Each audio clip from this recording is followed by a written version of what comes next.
안녕하세요. 국가직 구구문제, 행정작용, 행정입법 이거 살펴보도록 할게요. 행정행위라고 되어 있는데 행정입법 문제요. 죄송해요. 행정입법이에요. 자, 이렇게 해갖고 행정입법 오늘 문제 뭔지 빠르게 넘어갈게요. 오늘도 날씨 덥고 또 아침 저녁으로 싸늘하니까 건강관리 조심하시면서 행정입법 볼게요. 25년도 국가직 국어문제고요. 행정입법에 대한 설명으로 옳지 않은 거. 자, 행정입법. 우선 일반적인 얘기는 하고 가야죠. 일반적인 논의는 하고 갑시다. 자, 행정작용편이에요. 행정작용편에서도 그 다음에 행정입법입니다. 자, 행정입법을 이렇게 표현하죠. 형식적 의미의 행정은 맞지만 원래 하던 일은 누가 하던 일? 입법부가 하는 거예요. 그래서 실질적 의미의 입법이다. 그래서 형식과 실질이 다른 거죠. 이렇게 표현하죠. 자, 형식과 실질이 달라요. 그러면 원래 행정부는 입법권이 없어요. 입법부가 법률을 만들어야죠.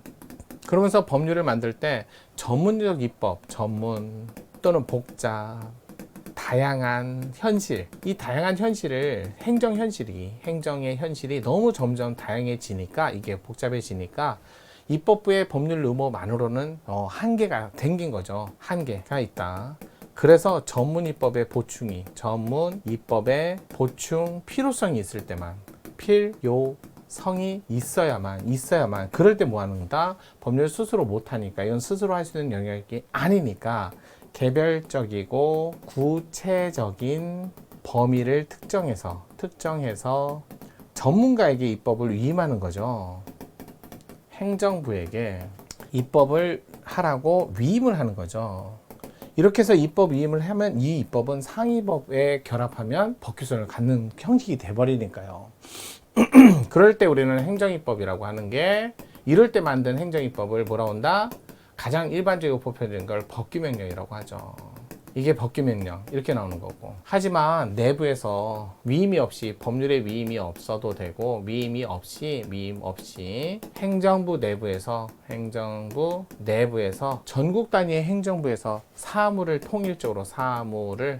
통일적으로 집행을 하기 위한 기준을 마련할 필요성이 있는 거죠. 마련해야 돼서 필요성에 따라 사무를 통일적으로 집행할 기준을 마련할 필요성이 있으니까, 그래서 법률 위임, 자, 요거 없어도 내부에서 사무 처리에 관한 기준을 마련할 필요성에 따라 이거는 내부에서 쓰는 거예요.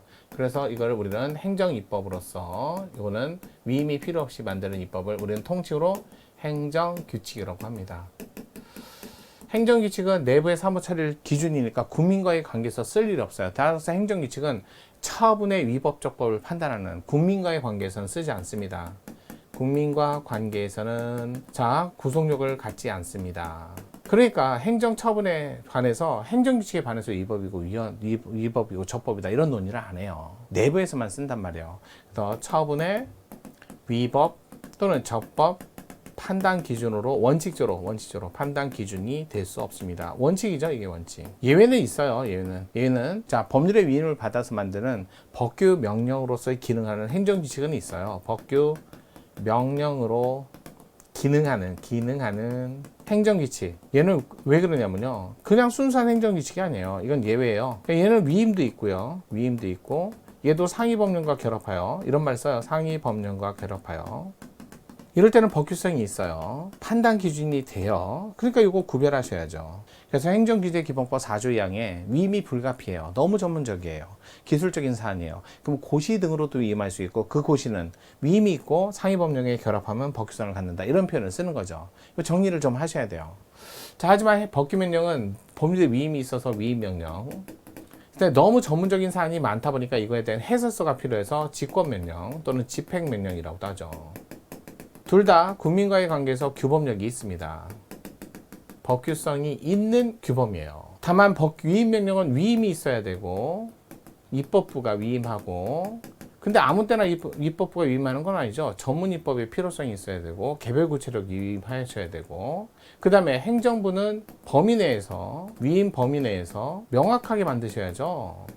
그래서 행정부 잘하고 입법부 잘해야 돼요, 위임명령. 하지만 여기는 위임이 필요 없죠. 그냥 행정부가 명확하게 만들면 돼요.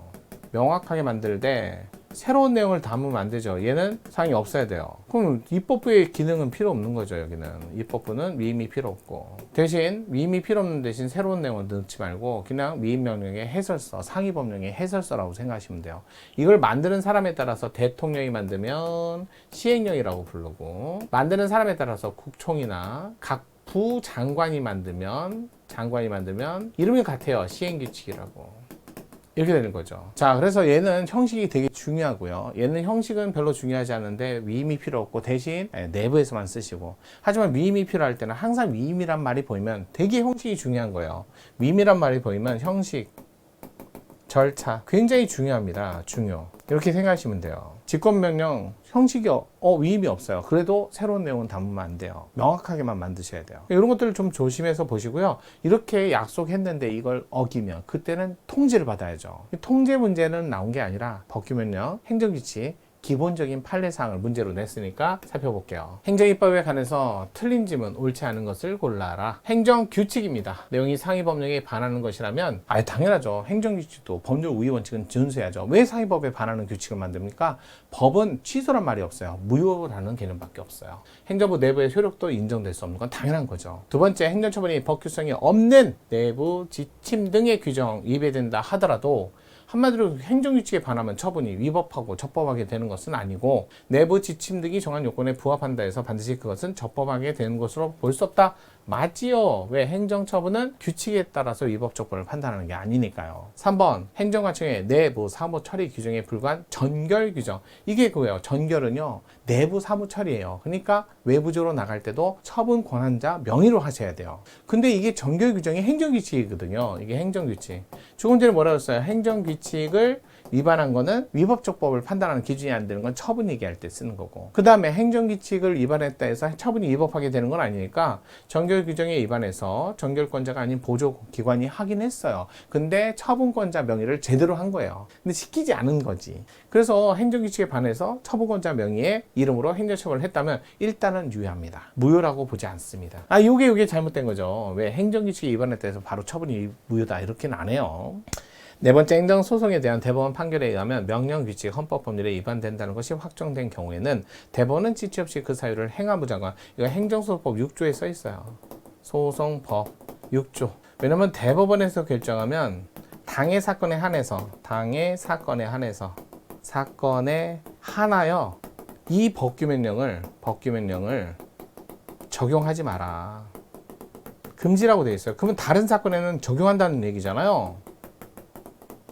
그러면 또 재판이 들어올 거 아니에요. 그래서 아예 행정소송법에 이런 일이 생기면 법원에서는 바로 행안부 장관한테 이런 일이 있어. 이거 위법하다 판결 받았어. 그러니까 자꾸 집행하지 마! 라고 해서 행안부 장관에게. 여기 법무부 장관 아니에요. 행안부 장관이에요. 국무총리 아니에요. 행안부 장관이에요. 이건 많이 나왔어요. 그래서 옳지 않은 것은 3번이었습니다.